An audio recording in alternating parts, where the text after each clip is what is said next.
తెలుగు రాష్ట్రాల్లో అతిపెద్ద lift manufacturer lifts ట్రై.com dealership కూడా ఇవ్వబడును. నమస్తే, నేను Keshav. Welcome to Suman TV. కేంద్ర ప్రభుత్వం 2025-26 సంవత్సరానికి బడ్జెట్ ప్రవేశపెట్టింది. ఈ బడ్జెట్లో తెలుగు రాష్ట్రాలకి వచ్చిందేంటి, ప్రధానంగా వేతన జీవులకి దక్కినటువంటి ఊరట ఎలాంటిది, ముఖ్యంగా కొన్ని రంగాలపైన పన్నులు మినహాయింపులు తగ్గింపులు పెద్ద ఎత్తున చేసింది. కాబట్టి దేశంలో ఆర్థిక వ్యవహారాలు ఆర్థిక కార్యకలాపాలు జోరందుకోవడానికి ఇది దారి వేస్తుంది అనేటువంటి అంచనాలు ఉన్నాయి. ఈ అంశాలపైన విశ్లేషణ చూద్దాం. మనతో పాటు బడ్జెట్ ఎక్స్పర్ట్ ఈదర్ రామకృష్ణ గారు ఉన్నారు. రామకృష్ణ గారు నమస్కారం. నమస్తే అండి. రామకృష్ణ గారు, ఓవరాల్గా బడ్జెట్ ఎలా వచ్చింది? ఎందుకంటే చాలా ఎక్స్పెక్టేషన్స్ పెట్టుకున్నారు. ఇది ఒక డిసైడింగ్ బడ్జెట్, రాబోయేటువంటి వికసిత్ భారత్కి సంబంధించి ఒక రూట్ మ్యాప్ వేసేటువంటి బడ్జెట్ అనే అభిప్రాయం ఉంది. ముఖ్యంగా తెలుగు రాష్ట్రాల్లో చాలా హోప్ ఉంది, ఆంధ్రప్రదేశ్లో అయితే మరీ ఎక్కువ ఉంది. సో ఎలా ఉంది ఈ బడ్జెట్? మన తెలుగు రాష్ట్రాలకి వచ్చినటువంటి వరాలు కానీ అవకాశాలు కానీ అసలు మన వైపు చూసినటువంటి దాఖలాలు కానీ ఉన్నాయా? తెలుగు రాష్ట్రాలు అంటే ముఖ్యంగా రీసెంట్ టైమ్స్ లో ఆంధ్రప్రదేశ్ కి కొన్ని వరాలు ఇవ్వడం జరిగిందండి. లైక్ విశాఖ ఉక్కుకి కొంత అలాట్మెంట్, అలాగే అమరావతికి, అట్లాగే పోలవరం ప్రాజెక్ట్ కి, వీటన్నిటికీ అలాట్మెంట్స్ చేయడం, అట్లాగే కొన్ని ఇన్ఫ్రాస్ట్రక్చర్ ప్రాజెక్ట్స్ అయినా like ring road, Amaravati ring road, ఇలాంటివి ప్రపోజల్స్ ఉండబట్టి ఈ బడ్జెట్ లో మనకి అలాంటివి ఏం కనిపించలేదు. మెయిన్ గా స్టేట్ స్పెసిఫిక్ గా మనం చూస్తే బీహార్ కి ఎక్కువగా ఇంపార్టెన్స్ ఇచ్చినట్టు కనిపిస్తుంది బడ్జెట్ లో. దృష్టిలో పెట్టుకుని అయి ఉండొచ్చండి. అంటే మెయిన్ గా ఎయిర్పోర్ట్స్ ఎక్కువ డెవలప్ చేయాలని, టూరిజం డెవలప్ చేయాలని, అట్లాగే మకానా బోర్డు ఒకటి ఎస్టాబ్లిష్ చేయాలని బీహార్ లో. సో అట్లా బీహార్ కి సంబంధించినంత వరకు స్టేట్ లెవెల్ గా చూస్తే ఒక బీహార్కే ఎక్కువ, అంటే ఈవెన్ బీహార్ వెనకబడిన రాష్ట్రంగా ఉండటం కూడా ఒక కారణం అయి ఉండొచ్చు.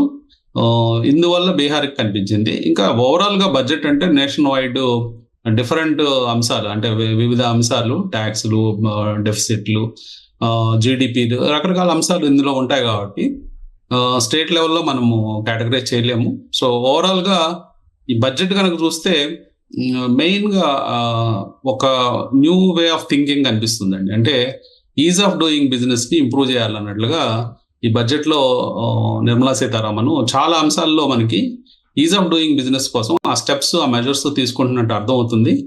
మెయిన్ గా ఇన్కమ్ ట్యాక్స్ లో డిస్ప్యూట్ లేకుండా, అంటే గతంలో చాలా డిస్ప్యూట్స్ ఉండేవి, ఆ డిస్ప్యూట్స్ లేకుండా న్యూ ట్యాక్స్ పాలసీని ఒక వారంలో ప్రజెంట్ చేస్తామన్నారు. తద్వారా ఏంటంటే ట్యాక్స్ కట్టే వాళ్ళకి, అట్లాగే ట్యాక్స్ డిపార్ట్మెంట్ కి డిస్ప్యూట్స్ మినిమల్ గా ఉండేటట్లు, గతంలో ఉండే విధంగా కాకుండా చాలా తక్కువగా ఉండేటట్లు చాలా వరకు ఆ ఇబ్బందులు తొలగిస్తామని చెప్పారు. అట్లాగే ఇంపోర్ట్ చేసుకునే కంపెనీస్ కూడా మంత్లీ కాంప్లైన్స్ ఎత్తివేశారు. మంత్లీ కాంప్లైన్స్ ఎత్తివేసి ఒక ఎవ్రీ 3 months కి వాళ్ళకి కాంప్లైన్స్ ఫుల్ఫిల్ చేయాలని చెప్పారు. సో అలా ఆ పర్టికులర్ డిపార్ట్మెంట్ ఇంపోర్ట్స్ సంబంధించిన వాటిలో కూడా ఈజ్ ఆఫ్ డూయింగ్ బిజినెస్ పెంచారు. అట్లాగే న్యూ సెంట్రల్ కేవైసీ 2026 లో తీసుకొస్తామని చెప్పారు. అంటే ఈ కేవైసీ ని సింప్లిఫై చేసుకుంటూ వస్తున్నారు. ఆ భాగంలోనే కేఆర్ఏ వచ్చింది.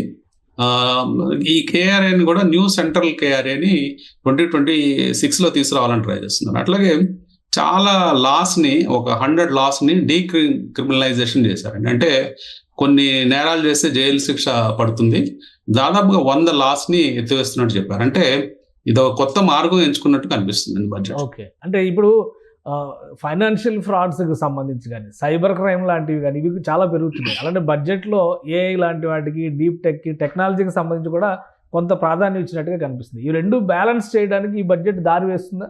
లేదండి. అంటే ఆర్టిఫిషియల్ ఇంటెలిజెన్స్ కి 3 centers ఏర్పాటు చేస్తాం. పర్టికులర్ అగ్రికల్చర్, ఎడ్యుకేషన్, ఇట్లా ఇండస్ట్రీకి సంబంధించిన 3 centers ఏర్పాటు చేస్తామని చెప్పారు. కానీ అలొకేషన్ చూస్తే కేవలం 500 కోట్ల రూపాయలు మాత్రం చేయడం జరిగింది ఆర్టిఫిషియల్ ఇంటెలిజెన్స్ కి. సో 500 కోట్ల రూపాయలు అనేది నథింగ్ అనమాట. అంటే అది ఆర్టిఫిషియల్ ఇంటెలిజెన్స్ ని ఇంప్రూవ్ చేయడానికి ఏమాత్రం పనికిరాదు.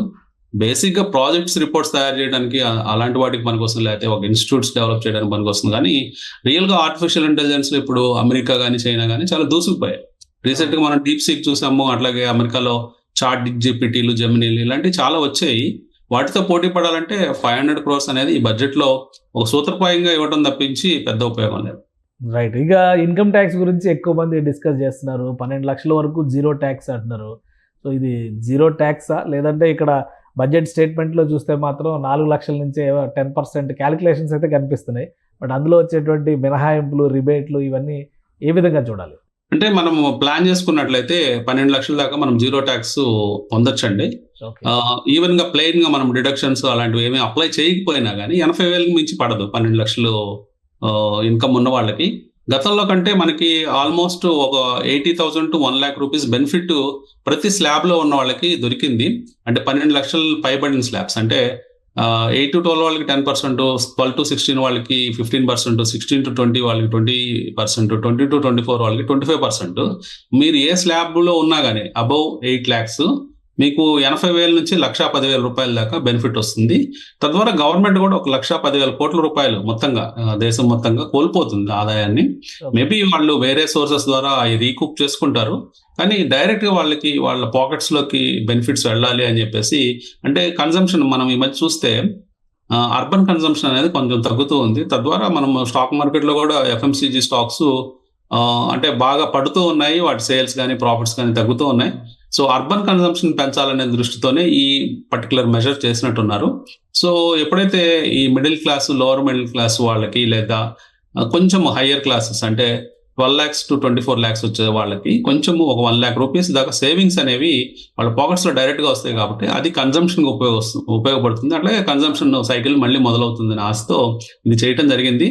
సో ఓవరాల్ గా ఇది ఒక వెల్కమ్ మూవ్ అండి. అంటే అట్లీస్ట్ ఇన్ఫ్లేషన్ పెరుగుతూ ఉంది, ఖర్చులు పెరుగుతూ ఉన్నాయి.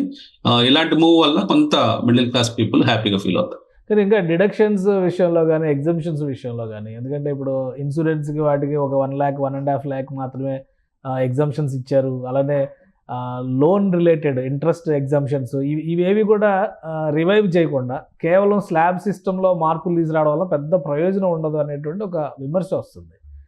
ఈవెన్ స్టాండర్డ్ డిడక్షన్ కూడా 75,000 తగ్గించడం జరిగింది. సో మీకు యాక్చువల్ గా నిల్ రిటర్న్ ఫైల్ చేయాలంటే దాదాపు 12.75 lakhs దాకా ఉంటుంది. దాని తర్వాత సంపాదించే ప్రతి రూపాయి మీద మీకు ట్యాక్స్ పడుతుంది. ఏదైనప్పటికీ అంటే ఇదివరకు వేరే ఇష్యూస్ ఉండేవండి. అంటే ట్యాక్స్లు కట్టే దాంట్లో డిస్ప్యూట్స్ ఎక్కువ ఉండేవి. ఆ డిస్ప్యూట్స్ ని కొంచెం ఈజ్ చేసినట్టు కనిపించింది. ఫర్ ఎగ్జాంపుల్ TCS, TDS వీటిల్లో చాలా మార్పులు తీసుకొచ్చారు. ఫర్ ఎగ్జాంపుల్ TDS ఇదివరకు రెంటల్ ఇన్కమ్ లో 22.4 lakhs నుంచి మనం TDS ఫైల్ చేయాల్సిన అవసరం ఉంది. ఇప్పుడు దాన్ని 6 lakhs to 7 lakhs పెంచడం జరిగింది. అంటే కొంత ఈజ్ ఆఫ్ డూయింగ్ బిజినెస్ లాగే ఈజ్ అంటే ఈ పర్టికులర్ ట్యాక్స్ విధానాల్లో ఈజ్ తీసుకురావడం జరిగింది. అట్లాగే TCS విషయంలోకి వస్తే మనము 10 lakhs దాకా ఇప్పుడు ఫారెన్ పంపించి పిల్లలు చదివించే వాళ్ళకి ట్యాక్స్ లేకుండా చేశారు. సో తద్వారా ఏంటంటే కొంత కంఫర్ట్స్ అనేవి ప్రతి ఒక్కళ్ళకి దొరికినట్టు అర్థమవుతుంది. పర్టికులర్ గా 8 lakhs to 25 lakhs income group కి. సో ఓవరాల్ గా మంచి మూవ్స్ కనిపిస్తున్నాయండి. అంటే కొంచెము బెనిఫిట్స్ డైరెక్ట్ గానే కనిపిస్తున్నాయి.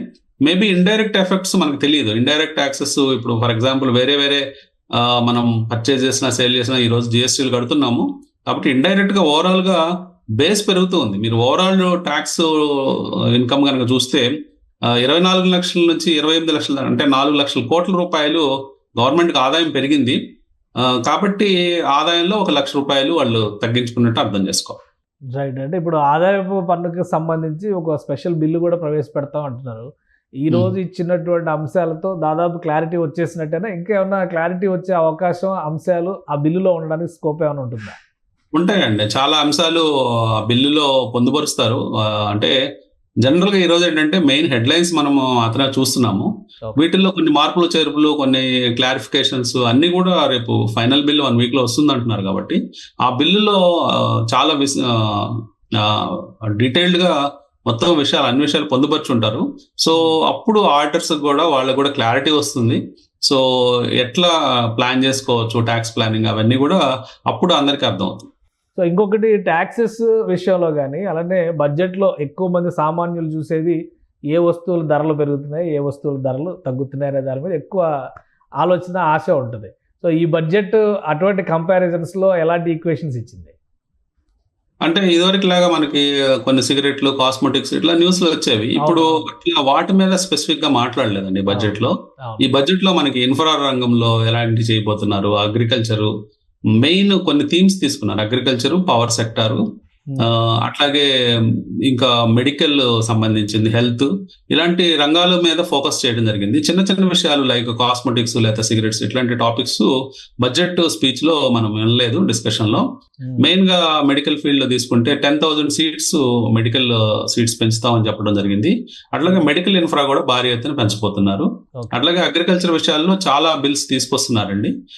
సో ధనధాన్య కిసాన్ ధనధాన్య యోజన ఇలాంటి పిఎంవి చేస్తున్నారు. అట్లాగే మ్యారిటైమ్ తీసుకుంటే ఫిషరీస్ డిపార్ట్మెంట్ కి దాదాపు 25,000 crores అలాట్మెంట్స్ ఇస్తున్నారు. సో ఇట్లా ఒక్కొక్క కీ రంగాలు అంటే పవర్ సెక్టార్ లో తీసుకుంటే న్యూక్లియర్ పవర్ తీసుకురాబోతున్నారు. అంటే 2047 కల్లా 100 GW ప్లాన్ చేస్తున్నారు. సో న్యూక్లియర్ రియాక్టర్స్ తీసుకురావటం, అదేమన్నా ప్రమాదాలు జరిగినా వాటిని కంపన్సేషన్ చేయడానికి దానికి తగ్గ ప్లాన్స్ అన్ని కూడా దాంట్లో పొందుపరిచారు. సో అట్లా ఒక్కొక్క రంగాన్ని ప్రత్యేకంగా ఒక్కొక్క రంగాన్ని తీసుకొని వాళ్ళు చేయటం జరిగిందండి. అలాగే ఇన్ఫ్రా రంగంలో 11 లక్షల కోట్ల రూపాయలు స్పెండ్ చేద్దామని ప్లాన్ చేస్తారు. ఇప్పుడు ఓవరాల్గా బడ్జెట్ డిపెండ్ అయ్యి గోల్డ్ రేట్ పెరుగుతుంది, తగ్గుతుంది, ₹1,00,000 వెళ్ళిపోతుంది, ఇలాంటి చర్చలు చాలా జరిగినాయి గత వారం రోజులుగా. ఏంటి అటువంటి ఇంపాక్ట్స్ ఏమైనా ఉన్నాయా? గోల్డ్ రేట్ ఫ్లక్చుయేషన్స్ కానీ, సిల్వర్ రేట్ ఫ్లక్చుయేషన్స్ కానీ, లేదా స్టాక్ మార్కెట్ పడిపోవడాలు లేవడాలు కానీ అటువంటి సంకేతాలు ఏమైనా ఉన్నాయి ఈ బడ్జెట్తో? ఈ బడ్జెట్ లో మనము గోల్డ్ రేట్స్ అంటే ఆల్రెడీ మనం ఆల్ టైమ్ హైలో ఉన్నాం. అంటే గోల్డ్ రేట్స్ కూడా మన రీసెంట్ గా 83,000 దాకా రావడం జరిగింది. సో గోల్డ్ రేట్ అనేది బడ్జెట్ మీద డిపెండ్ అయి ఉండదండి. బేసిక్ గా ఏంటంటే ఇంటర్నేషనల్ ఈవెంట్స్, ఇంటర్నేషనల్ సినారియోస్ ని బట్టి గోల్డ్ రేట్ పెరుగుతూ ఉంటుంది. అంటే జియో పొలిటికల్ వరీస్ పెరిగినా కానీ, లేకపోతే ఏదైనా దేశాల మధ్య యుద్ధాలు జరుగుతూ కంటే ఆ యుద్ధాలు ఎక్కువ కాలం కొనసాగితే అప్పుడు ఈ గోల్డ్ రేటు స్థిరంగా పెరిగే ఛాన్సులు ఉంటాయి. అట్లాగే సెంట్రల్ బ్యాంక్స్, ఆయా దేశాల సెంట్రల్ బ్యాంక్స్ గోల్డ్ పర్చేజ్ చేస్తూ ఉంటే ఫాస్ట్ గా గోల్డ్ పెరిగే ఛాన్స్ ఉంటుంది. సో ఇప్పుడు మనం చూస్తుంటే గోల్డ్ సైకిల్ ఒకటి కనిపిస్తుంది క్లియర్ గా. ఇంకా గోల్డ్ మీరు అన్నట్లు ఇంకా మంచి నెంబర్స్ అంటే 90,000, 1 lakh రూపీస్ ఈజీగా మనము అచీవ్ అయ్యే ఛాన్స్ ఉందండి ఈ సంవత్సరంలో 2025లోని. కాబట్టి బడ్జెట్ కి గోల్డ్ కి పెద్ద లింక్ చేయలేం. కానీ ఇప్పుడు ఫర్ ఎగ్జాంపుల్ ఈవెన్ మన ట్యాక్స్ పేయర్స్ కొంత ట్యాక్స్ సేవ్ అయితే కూడా కొంత ఆలోచన గోల్డ్ కొందాము, లేకపోతే మనకి అన్ని ఫార్మ్స్ లో ఇప్పుడు గోల్డ్ దొరుకుతుంది కాబట్టి ఫిజికల్ ఫార్మ్, డిజిటల్ ఫార్మ్స్ లో. సో అట్లా కూడా స్పెండింగ్ గోల్డ్ మీదకి వెళ్ళే ఛాన్స్. రైట్ థ్యాంక్ యూ అండి. ఇది ఎనాలిసిస్ బడ్జెట్కి సంబంధించి మనం చూస్తే కనుక చాలా అంశాలని ఈ బడ్జెట్ టచ్ చేసింది. అయితే రాబోయే రోజులకి ఫ్యూచర్కి సంబంధించినటువంటి కొన్ని డైరెక్షన్స్ ఇచ్చేటువంటి బడ్జెట్గా దీన్ని చూడాలని ఈదర రామకృష్ణ గారు చెప్తున్నారు. అయితే కొన్ని కీలకమైనటువంటి నిర్ణయాలు తీసుకోవడం ద్వారా వేతన జీవులకి, మధ్యతరగతి వర్గాలకి ఉపశమనం ఇచ్చేటువంటి అంశాలు ఇందులో చాలా ఉన్నాయి. సో ఇన్కమ్ ట్యాక్స్కి సంబంధించి కొత్తగా ప్రవేశపెట్టబోయేటువంటి బిల్లులో మరింత ఎలాబరేటెడ్ డిస్కషన్స్కి అవకాశం ఉంటుందని ఆయన విశ్లేషిస్తున్నారు. ఇక గోల్డ్ రేట్స్ పైన, ఇతర అంశాలపైన, ఫ్లక్చుయేషన్స్ గురించి ఇప్పుడు మాట్లాడడానికి సందర్భం కాదు. కానీ బడ్జెట్లో ఇచ్చినటువంటి ఉపశమనాల ద్వారా మార్కెట్లో కొన్ని మార్పులు చేర్పులు జరగడానికి మాత్రం ఆస్కారం ఉంటుందని విశ్లేషిస్తున్నారు. ఇది special discussion. Keep watching. Suman టీవీలో మీ పర్సనల్ అండ్ బిజినెస్ ప్రమోషన్స్ కోసం కింది నెంబర్కి కాంటాక్ట్ చేయండి.